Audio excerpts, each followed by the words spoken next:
మహబూబ్నగర్ స్థానిక సంస్థల ఎమ్మెల్సీ ఉప ఎన్నికల్లో బీఆర్ఎస్ అభ్యర్థి నవీన్ రెడ్డి గెలుపు 111 ఓట్లతో కాంగ్రెస్ అభ్యర్థి మన్నే జీవన్ రెడ్డిపై ఘన విజయం సాధించారు. రంగారెడ్డి జిల్లా షాద్నగర్కు చెందిన నాగర్కుంట నవీన్ రెడ్డి గతంలో పాలమూరు జిల్లా పరిషత్ వైస్ చైర్మన్ గా కూడా పనిచేశారు.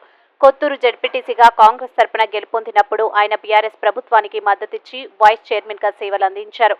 బీఆర్ఎస్ మద్దతుతో ఇప్పుడున్న మహబూబ్ నగర్ ఎమ్మెల్సీగా ఘన విజయం సాధించారు. ఈ సందర్భంగా నవీన్ రెడ్డి అభిమానులు, బీఆర్ఎస్ నాయకులు, కార్యకర్తలు భారీగా పాల్గొని భారీ గజమాలతో స్వాగతం పలికారు. షాద్నగర్ ముఖ్య కూడలి వద్ద మొత్తం గులాబీమయంగా మారింది. భారీ బాణసంచ కాల్చి మిఠాయిలు పంచుకున్నారు.